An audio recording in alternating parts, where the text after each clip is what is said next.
কথায় আছে বিনা মেঘে বৃষ্টি, কিন্তু কানপুরে বৃষ্টি হয়েছে, মেঘও ছিল। সাকিব যে অবসর নেবে সেটার কিন্তু কোনো পূর্বাভাস ছিল না।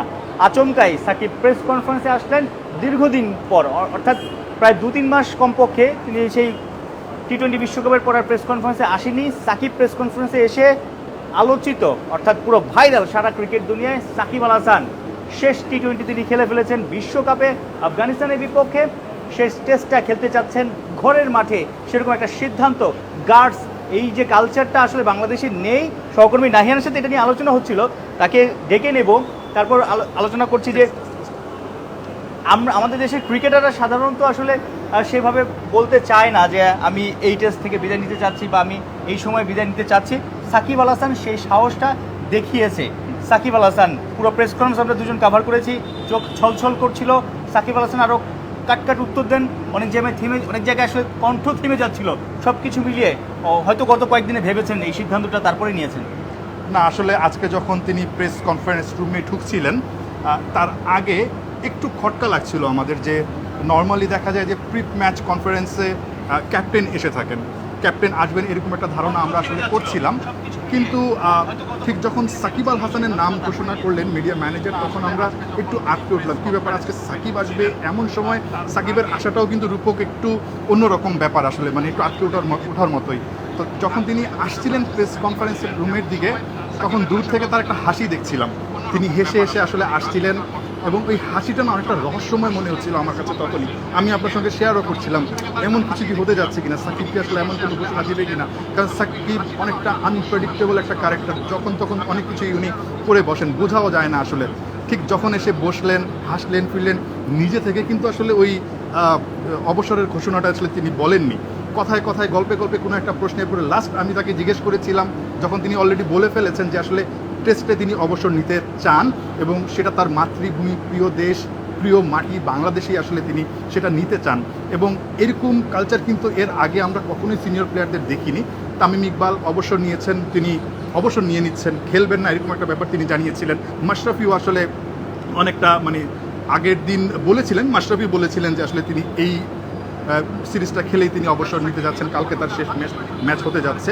সাকিব একটু আগে ভাগে আসলে জানিয়েছেন। কি মনে হয় যে সাকিব আল হাসান গত 1 বছর ধরে চোখের সমস্যায় ভুগছেন, যেটা আসলে সর্ট আউট কিন্তু হয়নি, তিনি আসলে অনেক কষ্ট করে ব্যাটিং করেন, এটা সবাই দেখছে। পাশাপাশি যে গত 1-1.5 মাসে যে দেশের ছাত্র জনতা যে আন্দোলন, পরিবর্তন বা পালা বদল, সব কিছু মিলিয়ে তার জন্য কঠিন হয়ে যাচ্ছে বাংলাদেশকে আসলে সার্ভিস দেওয়া রেগুলার দেশের মাটিতে। সেই সব কিছু চিন্তা করে কি আসলে তার 2 ফর্মেট থেকে সরে যাওয়ার, টি-20টা তিনি আর খেলবেন না বলেই দিয়েছেন, যে বিশ্বকাপের শেষ ম্যাচ খেলে ফেলেছেন, 26 বিশ্বকাপ পর্যন্ত তার আসলে টিকে যাওয়া কঠিন, যেটা আমরা আসলে 2-3 দিন আগে হান্নান সরকারের বাইরে দিয়ে একটা স্টোরি করেছিলাম। সাকিব দারুণ একটা কাজ করেছেন, তরুণদের আসলে সুযোগ দেওয়ার জন্য তিনি সরে গিয়েছেন। টেস্ট ক্রিকেটে কি মনে হয় যে সাকিব গত 4-5 বছরে অনেক টেস্ট ক্রিকেটের ম্যাচ খেলেননি, কিন্তু এই সরে যাওয়াটা একটু ডিফারেন্ট কেস মনে হচ্ছে? আপনি যেটা বলছিলেন যে আসলে একটু চাপে ছিলেন কিনা সাকিব, এটা শুরুতে জানতে চাচ্ছিলেন। ঠিক আজকে এই প্রশ্নের উত্তরটা কিন্তু সাকিব দিয়েছেন, এবং কোনো ধরনের ভনিতা কিন্তু তিনি করেননি, কোনো ধরনের ভনিতা তিনি করেননি। তিনি ডিরেক্ট উত্তর দিয়েছেন যে শেষ কয়েকটা মাস আসলে আমার কেমন গেছে আমি জানি, শুধু আল্লাহই জানে। হ্যাঁ, ঠিক এভাবেই কিন্তু তার মানে কষ্টের কথাটা তিনি এক্সপ্রেস করেছেন। মানে খুব একটা যে মানে ভালো ছিলেন, তিনি চাপে নেই এটা কিন্তু বলা যাবে না, তিনি স্পষ্ট বুঝিয়ে দিয়েছেন। সাকিব আল হাসানের খুব কাছের একজন বন্ধু, খুব কাছের একজন মানুষ, তিনি তার এই অবসরের ঘোষণার পরই আমাকে ফোন দিয়েছিলেন, পুরো ঘটনাটা আসলে জানতে চেয়েছিলেন। তিনিও জানতেন না যে আসলে এভাবে সাকিব আল হাসান অবসরের ঘোষণা দিবেন। তিনি যখন আমার কাছে জানতে চাইলেন যে আসলে ঘটনাটা কী, তাকে আমি বললাম। দেন তিনি বললেন যে ভাই, এর মধ্যে আমার সঙ্গে সাকিবের দেখা হয়েছে, মানে দেশের বাইরে তিনি আড্ডা দিয়েছেন, বসেছেন। সাকিব কিন্তু অনেক কষ্টের কথা বলেছেন, তিনি আসলে বলছিলেন যে আমি আর নিতে পারছি না, তিনি বলেছেন আমি আর নিতে পারছি না। সো মাঠের বাইরের ঘটনাগুলো যে সাকিবকে অনেক বেশি প্রভাবিত করেছে এই সময়টায়, সেটা একেবারে হলফ করে বলে দেওয়া যায়। আদারওয়াইজ রূপক আমার কাছে মনে হয় না সাকিব আল হাসান এখনই এই ডিসিশনটা নিতেন, যদিও কিনা তিনি আসলে তার ওই যে অ্যাডজাস্ট করার যে সমস্যাটা হচ্ছে, তিনি ওই যে স্ট্রিপ দিয়ে খেলছেন কিংবা তার আঙ্গুলে একটু সমস্যা আছে, এগুলো কোনো সমস্যাই মনে হচ্ছিল না সাকিবের কাছে। এটা তিনি আজকেও বলেছেন যে আমি অ্যাডজাস্ট করে বেশ ভালোই খেলতে পারছি স্ট্রিপের সঙ্গে, সো ওইটা কোনো সমস্যা কিন্তু না। অফ দ্য ফিল্ডের চাপটা আসলে তার ফোকাসটা নষ্ট করছে এরকম মনে হচ্ছে। হ্যাঁ, সেটাই তিনি আসলে নিতে পারেননি, সেটাই তিনি স্পষ্ট করে বলেছেন। তার যিনি একদম কাছের বন্ধু, সঙ্গত কারণেই তার নামটা আমি বলছি না, তার সঙ্গে যখন আমার ফোনে কথা হয়েছে তিনি একেবারে স্পষ্টত বলে দিয়েছেন যে আসলে এটা কোনোভাবেই মেনে নেওয়া মানে তিনি মেনে নিতে পারছেন না তার। Could you please tell me your name? Any problem? No, actually I am taking all of the attendance. So ঠিক এই জায়গা থেকে আসলে যেটা বলতে হয় যে মানে এই কানপুরে বাংলাদেশের জন্য, বাংলাদেশের ক্রিকেটের জন্য একটা অন্যরকম দিন, এবং এখানে সাকিব যেভাবে অবসর নিয়েছেন এটা হয়তো অনেকে কল্পনা করেননি। এই সিরিজটা কিংবা এই টেস্ট ম্যাচটা শুরুর আগে হয়তো অনেকে কল্পনা করতে পারেননি। সুতরাং সব কিছু বিবেচনা করলে বাংলাদেশের ক্রিকেটের জন্য এটা এই কানপুরটা অনেক কারণেই মনে থাকবে। সাকিব একটা কথা স্পষ্টত বলে দিয়েছেন যে তিনি যে করেই হোক না কেন তিনি আসলে দেশের মাটিতে একটা সুযোগ চান, এবং এখানেই তিনি আসলে খেলতে চান শেষ ম্যাচটা। এটা তার একটা আর্জিত, এটা তার একটা চাওয়া। তিনি আসলে এই চাওয়াটা পুরোটাই বিসিবির কাছে তুলে দিয়েছেন। বিসিবি যদি তার ইচ্ছে বা চাওয়াটা আসলে পূরণ করে তাহলে হয়তো বা জিনিসটা সম্ভব হবে, আদারওয়াইজ খুব সম্ভবত এই কানপুরেই তার শেষ টেস্ট হতে যাচ্ছে ক্যারিয়ারের। টি-20 থেকে তিনি তো আসলে অবসর নিয়েই নিয়েছেন, আর ওয়ানডেতে খুব সম্ভবত চ্যাম্পিয়ন্স ট্রফির সময় তিনি অবসর নিতে সাকিবকে যাচ্ছেন। জিজ্ঞেস করেছিলাম যে তার ক্রিকেট ক্যারিয়ার সেই 2006-এ অভিষেক ওডিআইতে, টি-20-তে, 2007-এ টেস্ট ক্রিকেটে অভিষেক চিটাগাংয়ে ভারতের বিপক্ষেই সেই সিরিজ দিয়ে তার শুরু হয়েছে। এত বছর অনেক অনেক স্মৃতি আছে। তাকে জিজ্ঞেস করেছিলাম তার বেস্ট স্মৃতিটা কোনটা ক্রিকেটে, সে বললো আরও অনেক ক্রিকেট আছে, ওয়ানডে ক্রিকেট আছে, নিশ্চয়ই আরও কিছু করতে চায় বাংলাদেশের ক্রিকেটের জন্য, বাংলাদেশের জন্য।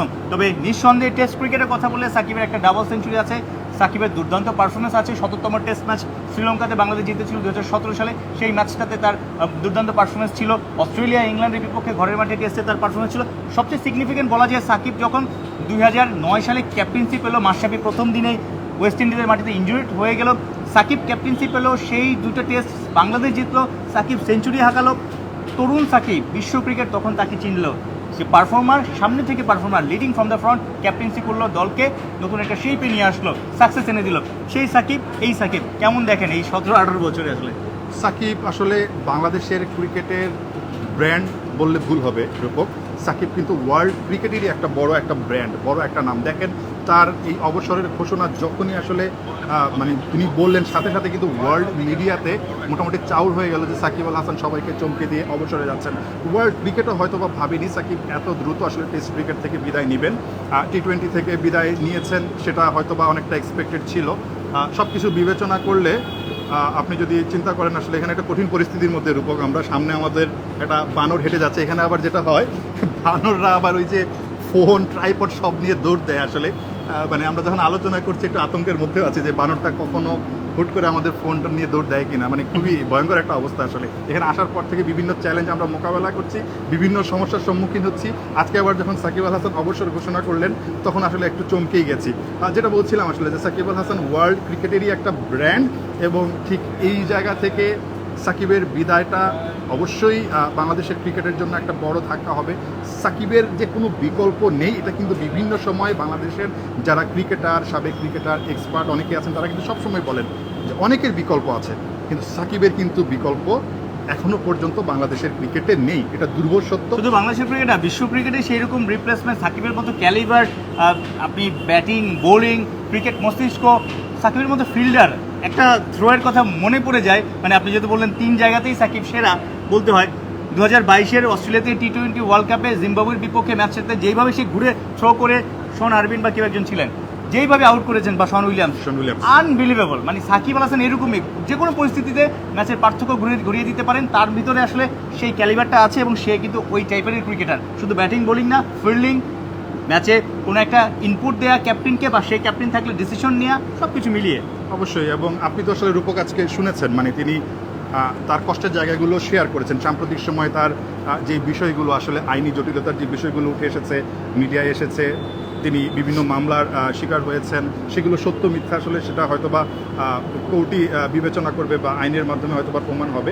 বাট তার পক্ষ থেকেও তো একটা বক্তব্য ছিল, সেটা তো আপনি পুরোপুরি শুনেছেন। একটু যদি বলেন যে সাকিব মানে কি বললেন তার জায়গা থেকে তো তিনি প্রথমে পরিষ্কার করতে প্রথমে চেয়েছেন। দুইটা ইনসিডেন্ট সাকিবের নামে মামলা হয়েছে, সেই মামলা ইস্যুতে সাকিব বলছে যে এটা আসলে ভুয়া মামলা, কারণ যখন মামলা হয়েছে বা যখন ঘটনাটা ঘটেছে, ইভেন যখন মামলা হয়েছে সাকিব কিন্তু দেশে ছিলেন না। সাকিব যখন ওই ঘটনাটা ঘটেছে, যখন যেই মামলায় তাকে আসলে দোষী করা হয়েছে, তখন কিন্তু তিনি কানাডাতে গ্লোবাল টি20 খেলছিলেন বাংলা টাইগার্সের জার্সিতেই।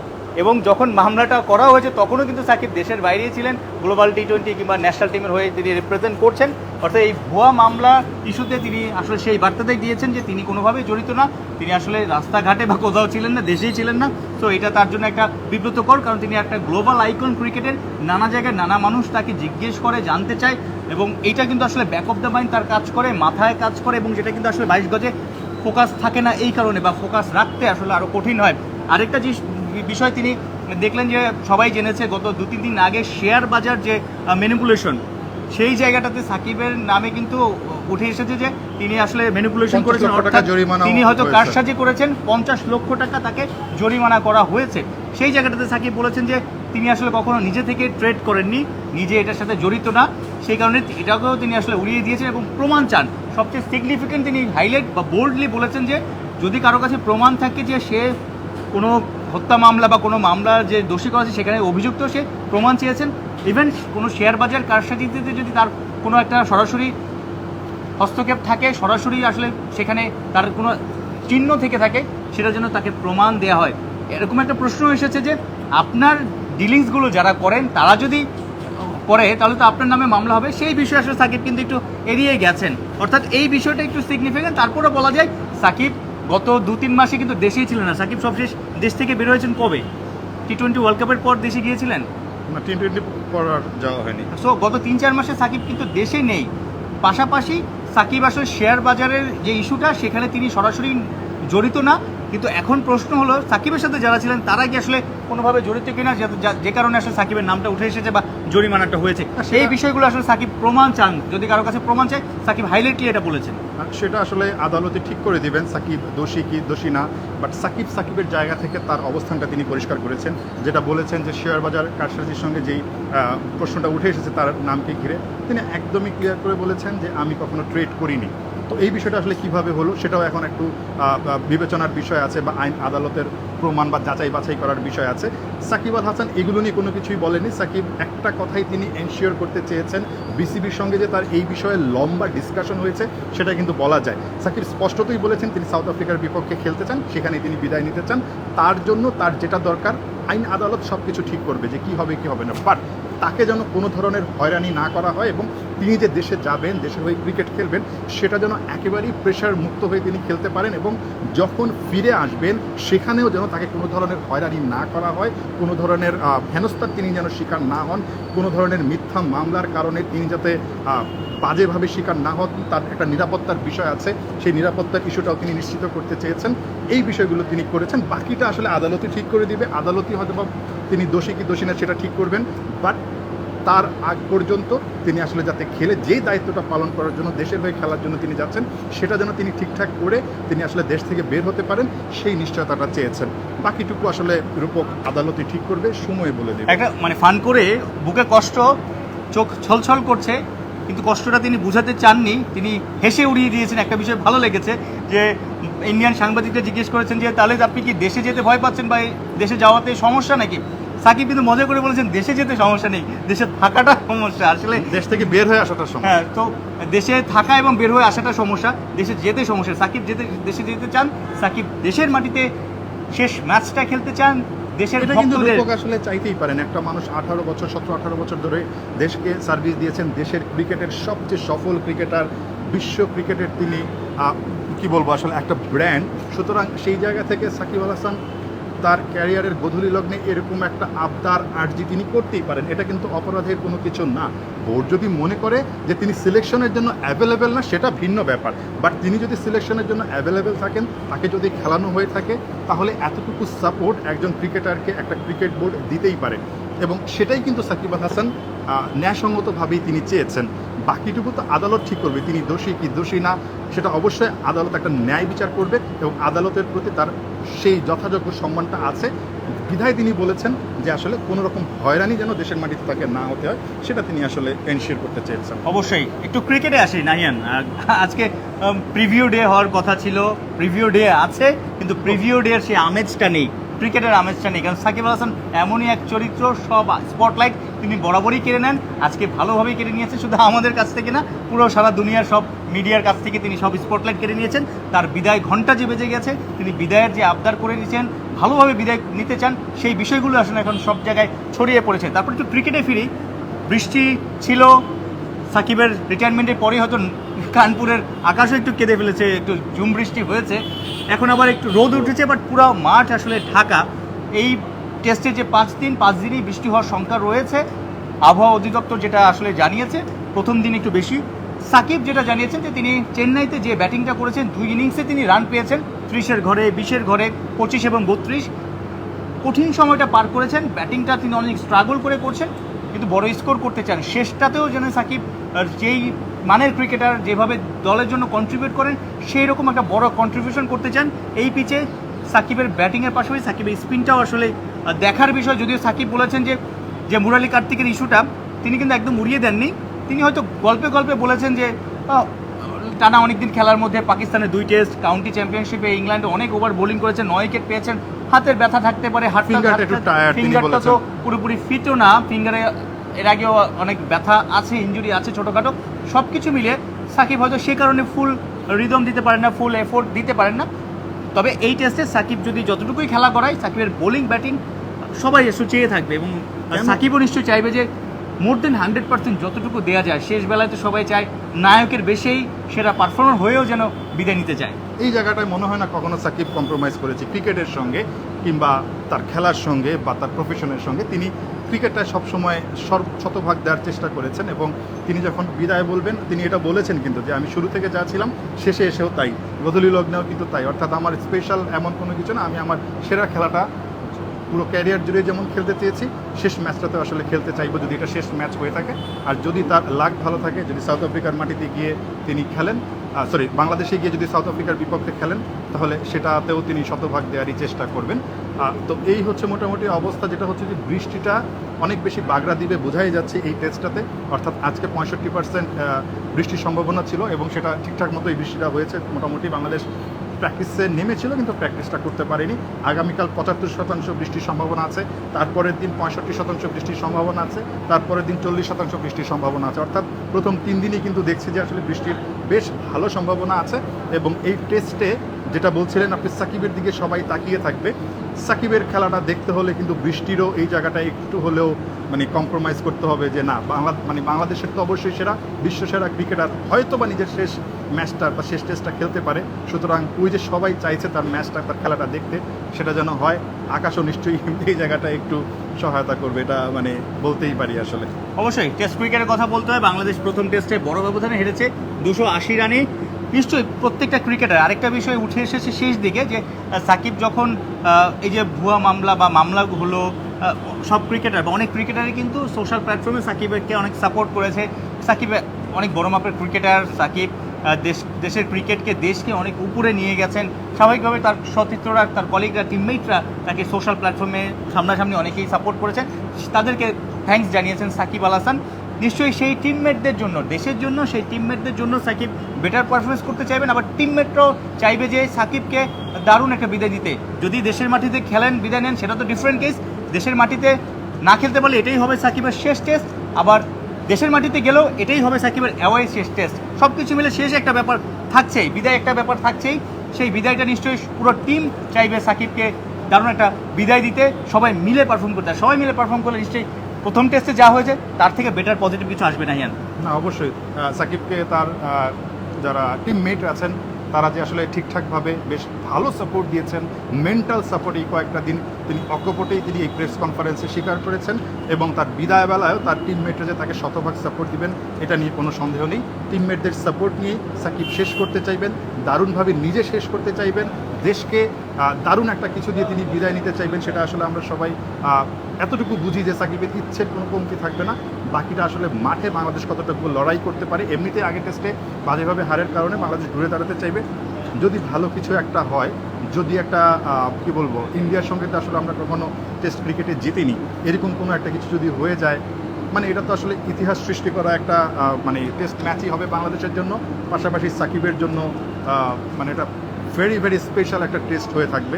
সেই প্রত্যাশাটুকু আমরা করতেই পারি। অনেক সময় না, অনেকের বিদায়, অনেকের চলে যাওয়া, অনেকের প্রস্থান, অনেকের অনেক কষ্ট, অনেকে কিন্তু এক করে, পুরো এক সুতোয় গাঁথে। তো সাকিবের এই যে চলে যাওয়া কিংবা সাকিবের এই যে বিদায়টা, সেটাকে হয়তোবা টিমমেটরা একটা শোককে শক্তিতে রূপান্তর করতে পারে, যার কারণে হয়তোবা তারা তাদের 100% হচ্ছে বেশি দিয়ে টেস্ট ম্যাচের সাথে খেলার চেষ্টা করতে পারে। এমনটা যদি হয় তাহলে তো ভালো কিছু অপেক্ষা করছে বলাই যায়।